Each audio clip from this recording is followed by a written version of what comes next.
Today, we're going to set up a Flask application using Docker on an Ubuntu server. I'll walk you through cloning the repository, building a Docker image, and running the app in a container. It's a straightforward process, so let's jump right into it. First, we'll clone the GitHub repository to our server. I'll open the repository in my browser and copy the URL. Now, let's go to the terminal and use the git clone command to pull the repository down to our local server. This will download all the project files from GitHub, so we're ready to move on to the next step. Now that we've cloned the repository, let's check out the Dockerfile inside it. To do this, we'll use the cat Dockerfile command. This will display the contents of the Dockerfile, which contains all the instructions for building the Docker image. It defines the environment in which our app will run, installs dependencies, and sets up the application in a containerized environment. Let's go through the contents of this Dockerfile step by step. The Dockerfile starts by specifying the base image, which is Python 3.8-slim.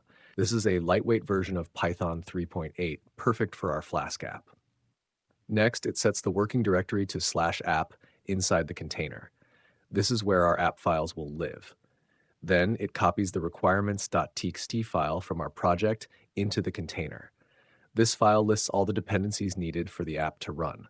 After that, it installs those dependencies using pip, ensuring it doesn't store any unnecessary cache to keep the image size small.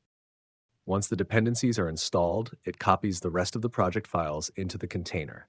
It also exposes port 5000, which is the default port that Flask uses, so we can access the app once the container is running. Finally, the container is set to run the main.py file using the Python interpreter when started. Next, let's check the existing Docker images by running sudo docker images. At this point, you won't see any images because we haven't built one yet. Now, let's build the Docker image using the Dockerfile. This will set up the environment for our Flask app.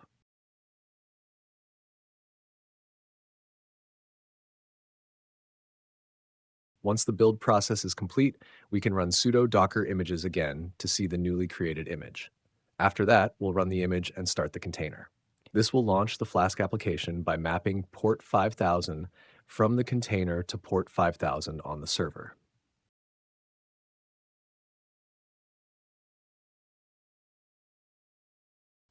Once the container is running, we can open our browser and go to http://localhost5000 to see the Flask app in action.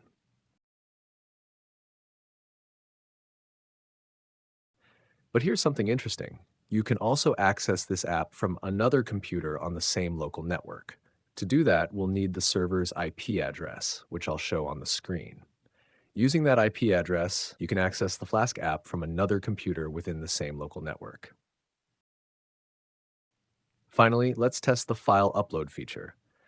This Flask application allows us to upload files, so we'll upload a file to see how it works. Each Docker container runs as a separate process. To see the containers that are currently running, we can use the sudo docker ps-a command.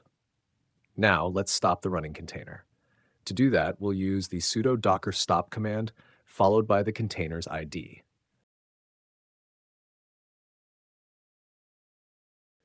When the container stops, the Flask server will also stop, and we'll see that the application has ended in the browser.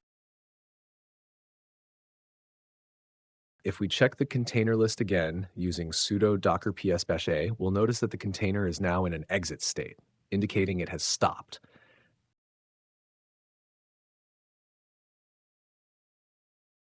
Over time, containers can accumulate, taking up space on our system. To remove a stopped container, we can use the sudo docker rm command followed by the container's ID.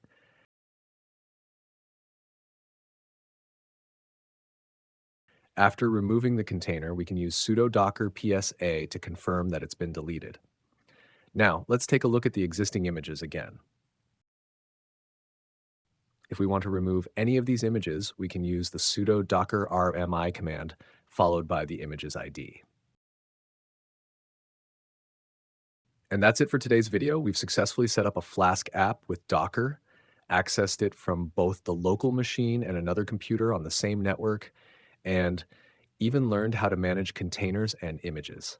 I hope you found this tutorial helpful. If you did, don't forget to like, subscribe, and hit the bell icon for more videos. Drop any questions or suggestions in the comments below, and I'll see you in the next one.